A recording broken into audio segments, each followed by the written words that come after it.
दोस्तों नमस्कार, स्वागत है आपका अपनी कैरिस माइंड ओपिनियन के चैनल पर। आप देख रहे हैं अपना पसंदीदा चैनल माइंड ओपिनियन। तो आपको पता होगा कि आज हम देखने वाले हैं मोस्ट इम्पोर्टेंट साइंस के प्रश्न, जो कि अति महत्वपूर्ण होगा आपके लिए, आपके एग्जाम के लिए। अगर आप तैयारी कर रहे हैं किसी भी एग्जाम की, जैसे कि आरआरबी ग्रुप डी की, एनटीपीसी की, बेलाई पुलिस की या एसएससी की बोले तो आप एग्जाम कर रहे हैं, तो आप सही चैनल पर आए हैं, वीडियो आप सही देख रहे हैं, जो आपके लिए अति महत्वपूर्ण होगा। एक ठीक ठाक करते हैं। आज हम देखेंगे प्रश्न 1। देखिए क्या है प्रश्न 1, आपको दिख रहा होगा जीके के। मतलब साइंस के ही प्रश्न आपको देखने को मिलेंगे, पूरा वन शॉट रिवीजन किया जाएगा पूरा का पूरा, ठीक है। तो चलिए स्टार्ट करते हैं। देखिए आपके स्क्रीन पर दिख रहा होगा प्रश्न। पहला प्रश्न है, प्रकृति में सबसे अधिक मात्रा में पाए जाने वाला कार्बनिक यौगिक कौन सा है? तो याद रखिएगा सेल्यूलोज है। कौन सा है मेरे भाई? सेल्यूलोज है, याद रखिएगा।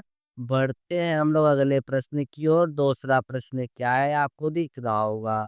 न्यूट्रिनो की खोज किसने की थी? तो मेरे भाई न्यूट्रिनो की खोज पावलू ने की थी। पावली ने की थी, याद रखिएगा किसने? पावली ने की थी न्यूट्रिनो की।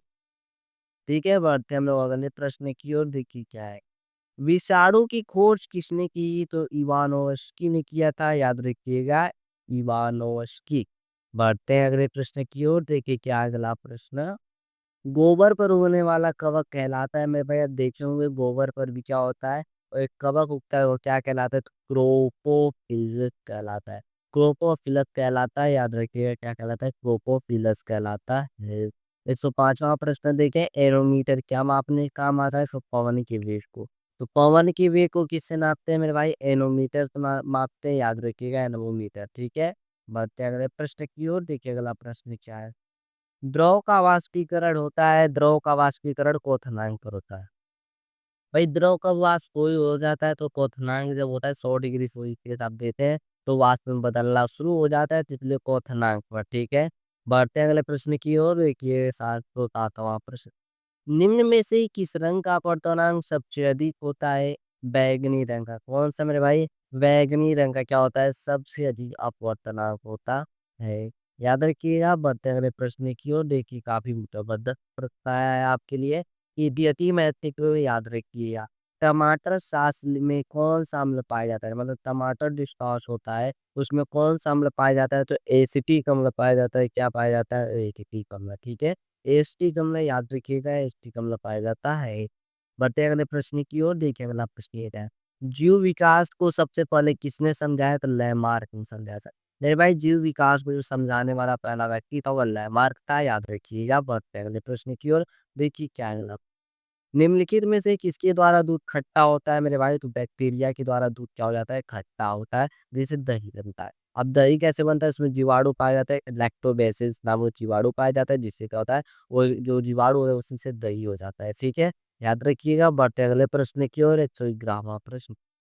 रक्त के जमने में किस आयन की भूमिका होती है? तो कैल्शियम आयन की ज्यादा भूमिका होती है रक्त को जमाने में, ठीक है, याद रखिएगा। बढ़ते हैं अगले प्रश्न की ओर। देखिए क्या है। निकट दृष्टि दोष वाला व्यक्ति के चश्मे में लगा होता है, तो अवतर लेंस लगा होता है। क्या लगा होता है? निकट। अब देखिए एक ट्रिक है, याद करिएगा। निकट जब आए में कौन सा लेंस प्रयोग होता है? तो याद रखिएगा निकट में जो होता है मेरे भाई क्या होता है? अवतल होता है। यहाँ पर आपको पता होगा कैसे, अब देखिए मैं बता रहा हूँ।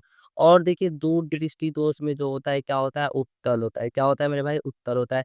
देखिए आपको ये छोटा वर्ड दिख रहा होगा, और ये देखिए उत्तल भी छोटा दिख रहा है। निकट की दृष्टि से देखा जाए तो अवतल भी बड़ा और निकट भी बड़ा, तो बड़े से याद करिएगा निकट की अवतल, छोटे से याद करिएगा उत्तल, ठीक है। उम्मीद करता हूँ समझ में आ गया होगा। और आप जो वीडियो देख रहे हैं बहुत शानदार प्रश्न है, इसलिए आप अच्छे से तैयारी करिए। आप बस सुनेंगे तो आपको याद हो जाएगा, जो कि पेपर में 100% आएगा, इसकी गारंटी है, ठीक है प्यारे दोस्तों। तो आप हर वीडियो बस देखा करिए ध्यानपूर्वक। कार्य का मात्रक है मेरे भाई जूल होता है। कार्य का मात्रक क्या होता है? जूल होता है, याद रखिएगा, मोस्ट इंपॉर्टेंट है। बढ़ते हैं अगले प्रश्न की ओर। देखिए क्या है। गोबर गैस में मुख्य रूप से क्या पाया जाता है? तो मीथेन पाया जाता है। क्या पाया जाता है मेरे भाई? गोबर गैस में, याद रखिएगा, मीथेन गैस पाई जाती है, ठीक है, याद रखिएगा। बढ़ते हैं अगले प्रश्न की ओर। देखिए क्या ब्लड बैंक कहलाता है मेरे भाई? ब्लड बैंक प्लीजा को कहा जाता है। काफी इंपॉर्टेंट प्रश्न है, काफी बार पूछा जा चुका है। तो ब्लड बैंक कहलाता है, प्लीजा कहलाता है, याद रखिएगा। अगला प्रश्न की बात करें, देखिए क्या है। शरीर का तापक्रम कहाँ नियंत्रित होता है? तो हाइपोथैलेमस, जो कि क्या है, मस्तिष्क का एक भाग होता है हाइपोथैलेमस। इसी में क्या होता है, शरीर का जो तापक्रम होता है, जो ताप है उसको नियंत्रित करता है। कौन सा?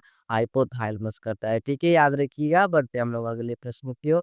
आपको मज़ा आ रहा होगा, और मज़ा आ रहा है तो जल्दी-जल्दी से अपने दोस्तों में शेयर कीजिए। अभी तक लाइक नहीं किए तो अपना अटेंडेंस तुरंत लगाइए लाइक कर और सब्सक्राइब करना ना भूलिएगा। देखिए अगला प्रश्न, थर्मामीटर में पारे का प्रयोग किया जाता है, क्यों किया? अब देखिए, आप थर्मामीटर देखोगे उसमें पारा का प्रयोग किया जाता है। क्यों किया जाता है? तो क्योंकि वो ऊष्मा का क्या होता है, सुचालक होता है। आप जब आप मुँह में लगाते हैं, आप वो जब बुखार चेक करते हैं, ऊष्मा होती है, गर्मी होती है, ठीक है? तो ऊष्मा का क्या होता है, सुचालक होता है, जो कि बता देता है।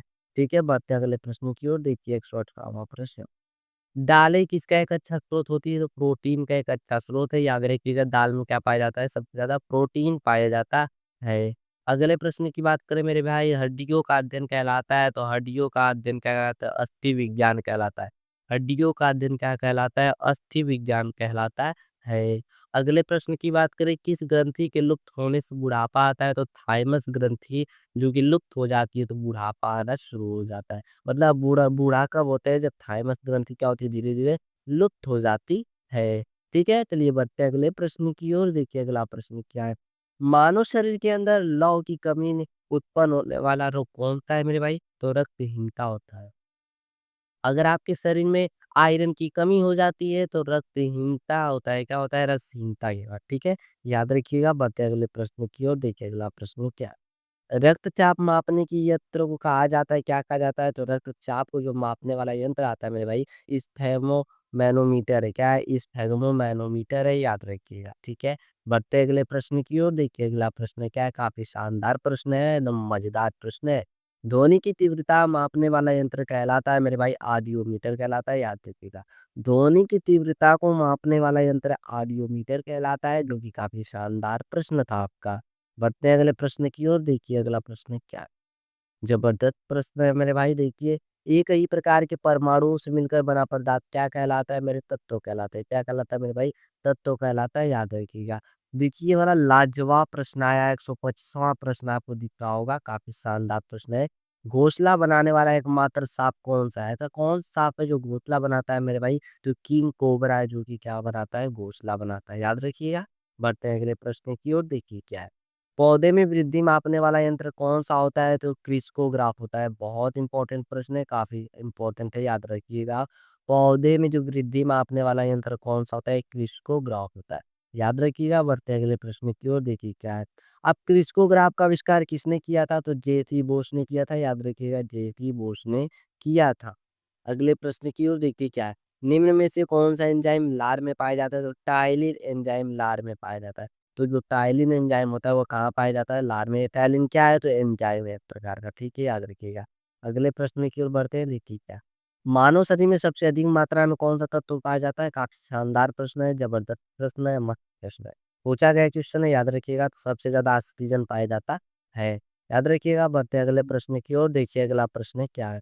मेरे भाई, फलों का अध्ययन क्या कहलाता है? काफी इंपॉर्टेंट प्रश्न है। फलों का अध्ययन पोमोलॉजी कहलाता है। क्या कहलाता है मेरे भाई? पोमोलॉजी कहलाता है, याद रखिएगा। बढ़ते हैं अगले प्रश्न की ओर। देखिए अगला प्रश्न क्या है? सूर्य में कौन सा तत्व सर्वाधिक मात्रा में रहता है? तो हाइड्रोजन, जो कि सर्वाधिक मात्रा में सूर्य में पाया जाता है। आपको पता भी होना चाहिए। देखिए इस प्रश्न को, मानवनेत्र के जिस भाग पर किसी वस्तु का प्रतिबिंब बनता है वह है। मानवनेत्र के जिस भाग पर किसी वस्तु का प्रतिबिंब बनता है वह है मेरे भाई रेटिना या दृष्टिपटल है। रेटिना पर का या दृष्टिपटल का है, उसी पे क्या होता है? आपका प्रतिबिंब बनता है, याद रखिएगा। बढ़ते हैं अगले प्रश्न की ओर। देखिए अगला प्रश्न क्या है? शरीर की सबसे बड़ी ग्रंथि कौन है मेरे भाई? तो यकृत क्या होती है, जिसे लीवर कहते हैं इंग्लिश में, जो कि सबसे बड़ी ग्रंथि है, याद रखिएगा। ठीक है, बढ़ते हैं अगले प्रश्न की ओर। दूध का खट्टा होना किसके द्वारा होता है? दूध का खट्टा होना किसके द्वारा होता है? तो मैंने अभी बताया, जीवाणु एक होता है जो कि लैक्टोबैसिलस नाम होता है, जिसकी वजह से जीवाणु जो होता है, जो दूध का खट्टा हो जाता है। ठीक है, याद रखिएगा। बढ़ते हैं अगले प्रश्न की ओर। देखिए अगला प्रश्न, रक्त का थक्का जमाने में कौन सा विटामिन सहायक होता है? काफी मजेदार प्रश्न है, इंपॉर्टेंट प्रश्न है, याद रखिएगा मेरे भाई। रक्त का थक्का जमाने में विटामिन के का ज्यादा योगदान होता है, याद रखिएगा। ठीक है, बढ़ते हैं अगले प्रश्न की ओर। देखिए अगला प्रश्न क्या है? किस रंग की तरंगदैर्घ्य सबसे कम होती है मेरे भाई? तो बैगनी रंग की तरंगदैर्घ्य सबसे कम होती है, याद रखिएगा। किस रंग का तरंगदैर्घ्य सबसे अधिक होता है, पूछा जाएगा तो इसका आंसर आप कमेंट बॉक्स में बताइए जल्दी से। किस रंग का तरंग दैर्ध्य सबसे अधिक होता है। ठीक है, उम्मीद करता हूँ समझ में आ गया होगा। बढ़ते हैं अगले प्रश्न की ओर, देखिए अगला प्रश्न क्या है। अरे भाई, अगला प्रश्न की बात करें यहाँ पर, तो फ़ोटोग्राफ़ी में निम्नलिखित में से कौन-सा रासायनिक यौगिक प्रयोग किया जाता है? जो फ़ोटोग्राफ़ी होता है, उसमें सिल्वर ब्रोमाइड का प्रयोग किया जाता है। मेरे भाई, सिल्वर ब्रोमाइड का प्रयोग किया जाता है, याद रखिएगा। बढ़ते हैं अगले प्रश्न की ओर, देखिए अगला प्रश्न क्या है आपका। फेफड़ा का आकार होता है भाई, फेफड़ा जो आपका होता है, वो किस आकार का होता है? तो शंक्वाकार आकार का होता है। काफ़ी ज़बरदस्त प्रश्न है, शंक्वाकार आकार का होता है। याद रखिएगा, मोस्ट इम्पोर्टेंट आप जो तैयारी कर रहे हैं, काफ़ी शानदार तैयारी कराई जाती है इस चैनल पर। तो आप पूरे मन लगाकर पढ़िए, दिल लगाकर पढ़िए मेरे प्यारे दोस्तों। देखिए इस प्रश्न को क्या है, तारे टिमटिमाते हैं मेरे भाई, तारे क्यों टिमटिमाते हैं? अपवर्तन के कारण क्या होते हैं? तारे टिमटिमाते हैं। याद रखिएगा, तारे अपवर्तन के कारण टिमटिमाते हैं। तो अगले प्रश्न की बात करें, कोशिका का अध्ययन कहलाता है मेरे भाई। याद रखिएगा, यहाँ पर प्रश्न क्या है, कोशिका का अध्ययन कहलाता है, तो कोशिका विज्ञान कहलाता है। कोशिका का अध्ययन कोशिका विज्ञान कहलाता है, याद रखिएगा। काफ़ी इंपॉर्टेंट प्रश्न था आपका, ठीक है। देखिए अगला प्रश्न क्या है, आप देख रहे होंगे अपनी स्क्रीन पर, आपको अगला प्रश्न आपको क्या हो रहा है, दिख रहा होगा। ओर्निथोलॉजी है, क्या है? पक्षियों का अध्ययन है। क्या है मेरे भाई? पक्षियों का अध्ययन है, याद रखिएगा, ठीक है। बढ़ते हैं अगले प्रश्न की ओर। देखिए जो मैं पीछे बताया वो क्वेश्चन आ चुका है। दूध के दही के रूप में जमने का कारण है लैक्टोबैसिल, जो कि एक प्रकार का जीवाणु है। दूध से दही जमने में क्या होता है? लैक्टोबैसिलस का बहुत बड़ा योगदान होता है, जिसकी वजह से दूध से दही जम जाता है, ठीक है प्यारे भाई। देखिए अगला प्रश्न क्या है यहाँ पर, गुरुत्वाकर्षण की खोज किसने की थी? काफ़ी फेमस इंसान थे, आपको पता होना चाहिए, न्यूटन भैया ने किया था गुरुत्वाकर्षण की खोज, ठीक है, याद रखिएगा। बढ़ते हैं अगले प्रश्न की ओर। देखिए अगला प्रश्न क्या है, दूध से दही बनाने में कौन-सी बैक्टीरिया सहायक होती है? अभी मैंने ऊपर बात किया, लैक्टोबैसिलस का सबसे बड़ा योगदान होता है। बढ़ते हैं अगले प्रश्न की ओर, देखिए अगला प्रश्न क्या है। 145वाँ प्रश्न, किस वैज्ञानिक ने सर्वप्रथम बर्फ के 2 टुकड़े को आपस में घिसकर पिघला दिया? तो भाई वह देवी नामक वैज्ञानिक था, जो कि क्या किया था, बर्फ को रगड़कर उसे पिघला दिए थे। ठीक है, तो अगला प्रश्न की बात करें यहाँ पर, तो डायोप्टर किसकी इकाई है? तो लेंस की क्षमता की इकाई होती है, डायोप्टर होती है, याद रखिएगा। बढ़ते हैं अगले प्रश्न की ओर, देखिए क्या है, राकेट की गति पर कौन-सा संरक्षण सिद्धांत लागू होता है? काफ़ी इंपॉर्टेंट प्रश्न है, मस्त ज़बरदस्त प्रश्न है मेरे भाई। पूछा जाएगा अक्सर, संवेग का संरक्षण। क्या है मेरे भाई? संवेग का संरक्षण, जो रॉकेट की गति पर संरक्षण सिद्धांत लागू होता है, याद रखिएगा। अगले प्रश्न की बात करें मेरे भाई, चमगादड़ किस वर्ग का प्राणी है? तो मेमेलिया वर्ग का प्राणी है, याद रखिएगा। काफ़ी पूछा गया है क्वेश्चन है काफ़ी बार। चमगादड़ मेमेलिया वर्ग का प्राणी है, याद रखिएगा, ठीक है। अगले प्रश्न की बात करें, मनुष्य में इच्छित गतियों का नियंत्रण किसके द्वारा होता है? तो सेरिब्रम के, जो कि मस्तिष्क का पार्ट होता है, सेरिब्रम, याद रखिएगा। बढ़ते हैं अगले प्रश्न की ओर। देखिए अगला प्रश्न क्या है, लाल रक्त कण का जीवन काल होता है, जो लाल रक्त कण का जीवन काल जिसे कहते हैं आप आरबीसी कहते हैं। क्या कहते हैं मेरे भाई? आरबीसी का जीवन काल 120 दिन का होता है, याद रखिएगा। ठीक है, आरबीसी का जीवन काल 120 दिन होता है मेरे भाई, ठीक है। अगले प्रश्न की बात करें, विषाणुओं का अध्ययन क्या कहलाता है? तो वायरोलॉजी कहलाता है। क्या कहलाता है? वायरोलॉजी कहलाता है। अगले प्रश्न की बात करें, देखिए क्या है, पक्षियों का अध्ययन क्या कहलाता है? तो पक्षी विज्ञान कहलाएगा, आपको पता होना चाहिए। पक्षियों का अध्ययन पक्षी विज्ञान कहलाता है। अगला प्रश्न की बात करें, ब्लैक होल सिद्धांत का प्रतिपादन किसने किया था? काफ़ी इंपॉर्टेंट प्रश्न है। याद रखिएगा, एस चंद्रशेखर ने ब्लैक होल सिद्धांत का प्रतिपादन किया था। अगले प्रश्न की बात करें, अगले प्रश्न देखिए क्या आपको दिख रहा होगा यहाँ पर बहुत अच्छे तरीके से। यहाँ आप देखिए, महासागर में डूबी हुई वस्तुओं की स्थिति जानने के लिए किस यंत्र का प्रयोग करते हैं? तो सोनार का। और कोई महासागर में कोई वस्तु डूब जाती है, तो उसके लिए उसको खोजने के लिए सोनार का उपयोग किया जाता है, याद रखिएगा, ठीक है। अगले प्रश्न की बात करें यहाँ पर, 155वाँ प्रश्न आपको दिख रहा होगा आपकी स्क्रीन पर। यदि किसी लेंस से अक्षरों का आकार छोटा दिखाई देता है, तो लेंस है अवतल लेंस मेरे भाई। क्या है? अवतल लेंस है, क्योंकि छोटा दिखाई देगा जब अवतल लेंस होगा तभी। ठीक है, लास्ट प्रश्न की बात करें, वायु की चाल मापने वाला यंत्र है मेरे भाई, तो एनीमोमीटर है। एनीमोमीटर है, याद रखिएगा। तो उम्मीद करता हूँ कि आपको वीडियो पसंद आया होगा। काफ़ी मज़ेदार क्वेश्चन थे, काफ़ी ज़बरदस्त क्वेश्चन थे।